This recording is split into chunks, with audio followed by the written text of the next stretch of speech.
கிருஷ்ணகிரியில் தப்ப முயன்ற குற்றவாளியை போலீசார் துப்பாக்கியால் சுட்டுப்பிடித்திருக்கிறார்கள். அண்மை செய்தி. கிருஷ்ணகிரியில் பெண்ணை மிரட்டி பாலியல் வன்கொடுமை செய்த வழக்கில் 4 இளைஞர்களில் ஏற்கனவே 2 கைது செய்யப்பட்டனர்.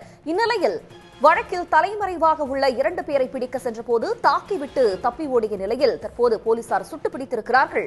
கூடுதல் தகவல்களோடு இணைகிறார் செய்தியாளர் விஜய பிரபாகரன். பிரபாகரன், விவரங்கள். கண்டிப்பாக. அதாவது திருப்பத்தூர் பகுதியை சேர்ந்த ஒரு ஆணும் பெண்ணும் 19ஆம் தேதி அன்று மதியம் கிருஷ்ணகிரி புதிய பேருந்து நிலையம் அருகே உள்ள கிருஷ்ணகிரி மலைக்கு சென்றுள்ளனர். அங்கு ஏற்கனவே மலையில் இருந்த 4 வாலிபர்கள் கத்தியை காட்டி இவர்கள் 2 பேரையும் மிரட்டியுள்ளனர். மேலும் அங்க வந்த அந்த பெண்ணை மிரட்டி அந்த வாலிபர்கள் பாலியல் வன்கொடுமை செய்ததாக கூறப்படுகிறது. இதனை 2 வாலிபர்கள் பாலியல் வன்கொடுமை செய்திருக்கிறார்கள். மீதம் இருந்த 2 வாலிபர்கள் அதை வீடியோ எடுத்து மிரட்டி அவர்களிடம் இருந்து நகை மற்றும் கையில் இருந்த பணம் ரூபாய் 7000 மற்றும் கூகுள் பே மூலம் ரூபாய் 7000 ஆகிய பணத்தை நகையை பிடிங்கிக் கொண்டு அங்கிருந்து தப்பி சென்றுள்ளனர். இதையடுத்து அங்கிருந்து அந்த இருவரும், அந்த ஆணும் பெண்ணும் மலையில் இருந்து கீழே இறங்கி வந்தபோது மலை அடிவாரத்தில் அந்த பெண் அழுது கொண்டே வந்துள்ளார்.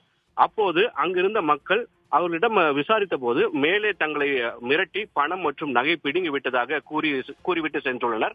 இதையடுத்து அந்த அக்கம் பக்கம் இருந்த மக்கள் போலீசாருக்கு தகவல் தெரிவித்துள்ளனர். அதாவது மலையின் மேல் இளைஞர்கள் இந்த மாதிரி பணம் நகை ஆகியவற்றை பிடுங்கியுள்ளனர் என்று தகவல் கொடுத்ததை அடுத்து போலீசார் விசாரிக்க ஆரம்பித்துள்ளனர்.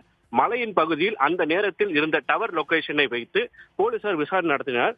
அப்போது கிருஷ்ணகிரியை சேர்ந்த 23 வயது சுரேஷ், 22 வயது கலையரசன், 21 வயது அபிஷேக், 22 வயது நாராயணன் ஆகிய 4 பேரின் டவர் லொகேஷன் அந்த இடத்தை காட்டியுள்ளது. இதையடுத்து அவர்கள் வீட்டிற்கு நோக்கி சென்ற போலீசார் ஏற்கனவே இன்று காலை கலையரசன் மற்றும் அபிஷேக் ஆகிய இருவரையும் கைது செய்தனர். மேலும் தலைமறைவாக இருந்த சுரேஷ் மற்றும் நாராயணன் ஆகியோரை போலீசார் தேடி சென்றனர். அப்போது இருவரும் கிருஷ்ணகிரி அருகே உள்ள பொன்மலைக்குட்டை பெருமாள் கோவில் அருகே பதுங்கி இருப்பதாக தகவல் கிடைத்தது. அவர்களை தேடி போலீசார் சென்ற போது இருவரும் தப்பிக்க முயன்றுள்ளனர். அது சமயம் போலீசார் சுட்டதில் 22 வயது சுரேஷ் என்பவர் காலில் பலத்த காயம் ஏற்பட்டுள்ளது. மேலும் நாராயணன் என்பவர் தப்பி செல்லும் போது கீழே விழுந்து எலும்பு முறிவும் ஏற்பட்டுள்ளது. மேலும் இந்த சுரேஷ், நாராயணன் ஆகியோர் இருவரும் போலீசாரையும் தாக்கியுள்ளனர். அதாவது கத்தியால் போலீசாரையும் அவர்கள் கீறியுள்ளனர். இதில் 2 காவலர்களும் காயமடைந்துள்ளனர்.